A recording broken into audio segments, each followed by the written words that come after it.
In 1986, Crocodile Dundee released. The film was about an Australian bushman with a legendary reputation. A reporter named Sue wanted to see if the many feats of this man were actually true. So she decided to make the trek to a small township in northern Australia to find him. At first, the man named Mick Dundee did not seem all too impressive. However, as she spends more time with the man, she comes to realize that he is just as impressive. No, more so than his reputation. The film did incredibly well, generating $328 million globally, with a modest budget of only $10 million. When she first saw the movie, Ginger Meadows was enthralled with the film. From the beautiful Australian landscape to Mick's charm and charisma, she was especially drawn to how Mick fought off a large saltwater crocodile and survived with only a small wound to his leg. It was at this point Ginger knew she had to travel to Australia to experience it all. So in 1987, Ginger left for Northern Australia. Unfortunately for her, it would be the last trip she would ever take, as unlike the crocs in the film, they're a hell of a lot more dangerous than the movie portrayed. And unfortunately, Ginger would find out how truly terrifying they really are.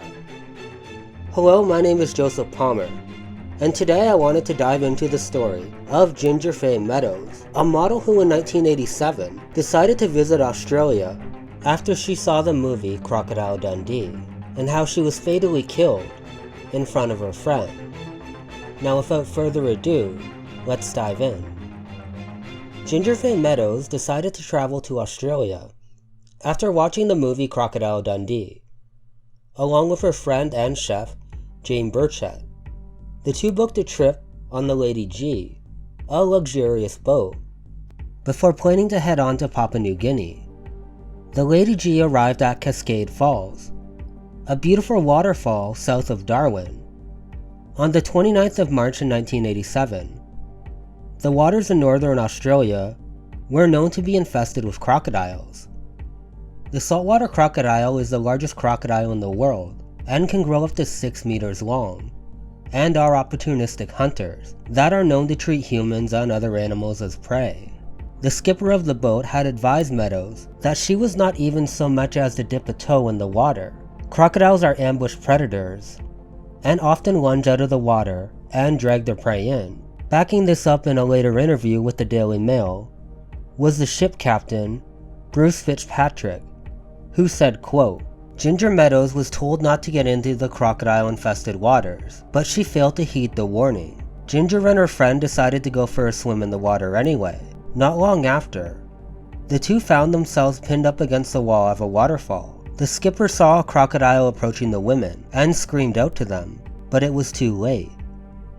The saltwater predator was too fast for the girls to get back to the boat for safety, so instead they backed up to the waterfall's wall, still waist deep in water. It swam right up to us and had its mouth open. Then I took off my shoe and threw it at it. It hit the top of its head, and it closed its mouth. The crocodile then went under the water, and Miss Meadows jumped into the water in an apparent attempt to reach safety. Because the crocodile was in front of us, maybe she thought she could swim to the shoreline and get away," Miss Burchett said. "She let go of my arm, jumped off the ledge, took 2 strokes, and it grabbed her. It grabbed her around the waist and pulled her right under the water. Then he pulled her up out of the water, right in front of me. I looked her right in the face. She had her arms in the air, and she was looking right at me. Then it pulled her back under the water." The young woman's body was recovered the next day, which would have been her 25th birthday. Although tragic and heartbreaking, crocodiles are one of the few animals, like polar bears, who actively see humans as prey. Where most shark attacks are a case of mistaken identity, crocodiles actively attack humans, so it's best to heed the warnings of crocodiles in the area, and to never try to swim with them. Thank you so much for watching the video, and I hope to make more videos for you soon.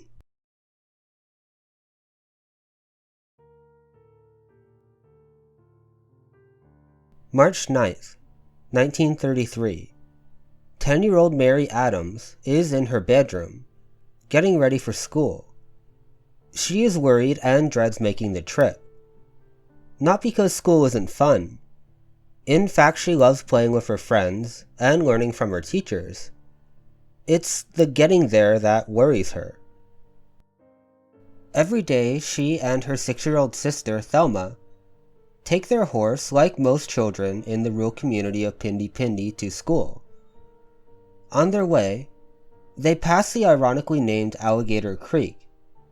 But in the last few days, as they get closer to the water, their horse becomes skittish and begins to panic whenever it nears. The girls try to see what's wrong, but the murky water prevents them from seeing anything at all. Eventually, though, the horse always calms himself, and the pair make their way to school. They like the independence of riding by themselves, so they decide to keep the incident a secret. If anyone found out, they could kiss their freedom goodbye. But today Mary questions if she should tell someone. After a bit of back and forth with herself, she decides if her horse acts up again, she would let someone know. After all, as the old saying goes, it's better to be safe than sorry. Mary grabs her bag and joins her sister on their trusty horse, and the two make their way to school. Unfortunately, Mary would never make it to class that day, as the next time anyone would see her, it would be in the belly of a monster. Hello, my name is Joseph Palmer, and today I wanted to talk about the heartbreaking case of Thelma and Mary Adams, two children who were devoured by an Australian crocodile on March 9th, 1933. Now, I think this goes without saying, but viewer discretion is advised.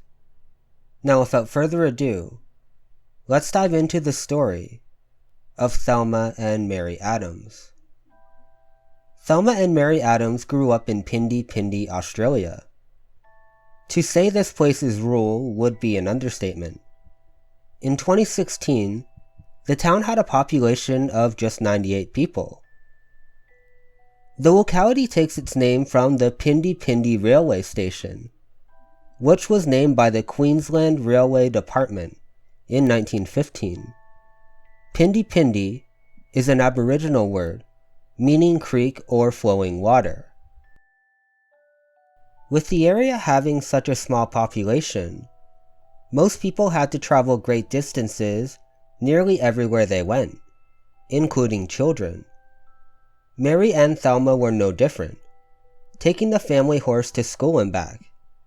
And on March 9th, 1933, that was no different. The two girls left in the morning on their way to class. But when school began, people began to worry when the children were nowhere to be found.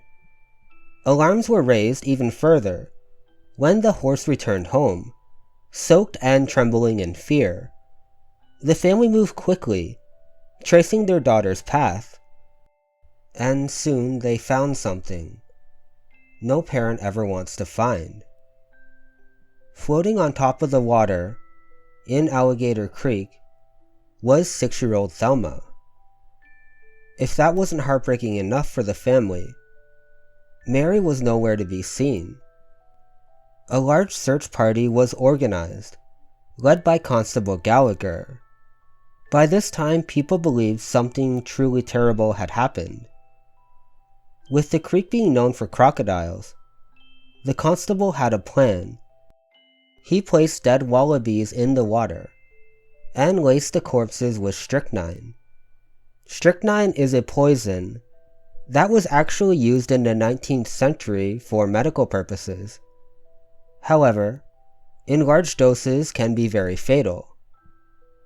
A few days later, on March 17th, a 15-foot crocodile was found floating on top of the water.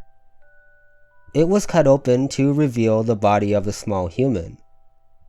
Clothing that Mary wore on that day confirmed it was indeed the missing 10-year-old. Here is what people close to the area, and people who had a first-hand account, believe what happened. On their way to school, the girls had to pass Alligator Creek. In order to pass it, the horse had to walk 40 yards through 3 feet of water. It is believed the crocodile pulled Mary off the horse and into the water where it devoured her. The horse became spooked and threw Thelma off his back, where she drowned. People believe the croc anticipated the girls as they made the trip frequently. The community was devastated, as not only did 2 children lose their lives, but this was the first death contributed to a crocodile in the area. Mary and Thelma Adams were 2 children who sadly lost their lives to one of the scariest and efficient predators the world has ever seen. And even though it's been nearly 100 years since it happened, hopefully they will be remembered for the intelligent and beautiful children they were.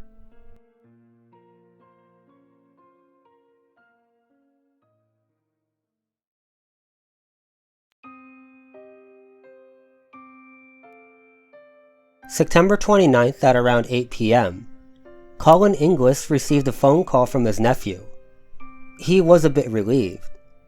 Hours earlier, he heard that his nephew and partner were delayed in reaching their camp in the Panther Valley area in Banff, Alberta.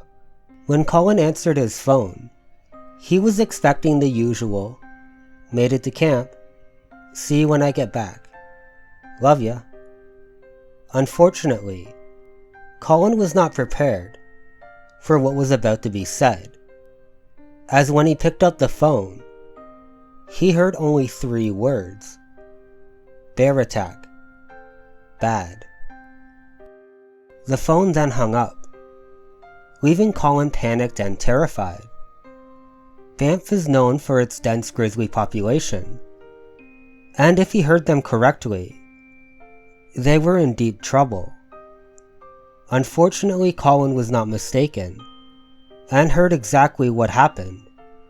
There was a bear attack, and it was indeed very bad. Today I wanted to discuss the recently fatal bear attack that occurred in Banff National Park in Alberta, Canada. Now without further ado, let's dive into the tragic story.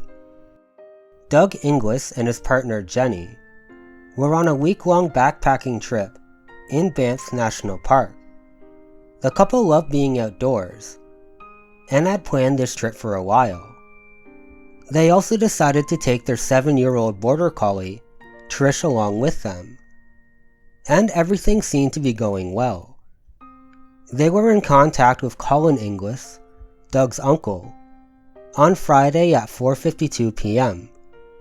He received a text message that said they had been delayed in reaching their camp, but everything was okay. Just under 4 hours later, he received a phone call that simply said, "Bear attack. Bad." Parks Canada dispatchers received an alert at about 8 p.m. from the same inReach device about a bear attack west of Yaha Tinda Ranch, about 200 kilometers northwest of Calgary.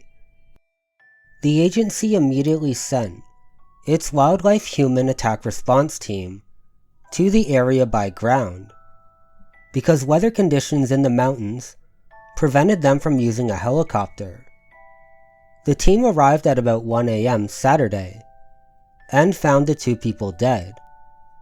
Parks Canada said the team, which is specifically trained in firearms and wildlife attack site investigations and forensics, encountered a grizzly bear that displayed aggressive behavior and charged towards them.